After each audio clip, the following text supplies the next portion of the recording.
Transformative एजुकेसनको कुरा गर्छौं हैन। ट्रान्सफर्मेटिभ एजुकेसन भने हो के त भन्ने विषयमा यो एउटा अहिले पछिल्लो क्रममा नवप्रवर्तनात्मक ढंगले चलेको विषय हो। यसले के भन्छ त भन्दाखेरि पढाउने कुरा चाहिँ हामीले केवल पहिलाको ब्याङ्किङ पेडागोजीको कन्सेप्टबाट गर्दा मात्र पुग्दैन।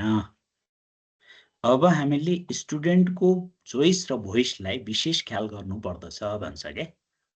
मूलतः यसको कुरा त्यति हो, त्यो भन्दा बढी होइन। मूलतः यसले भन्ने कुरा त्यति हो। अब यसलाई कसरी ख्याल गर्ने, एउटा शिक्षकको नाताले कसरी चाहिँ यो कुरामा ध्यान पुर्याउने भन्ने कुरा चाहिँ महत्त्वपूर्ण कुरा हो। फेरि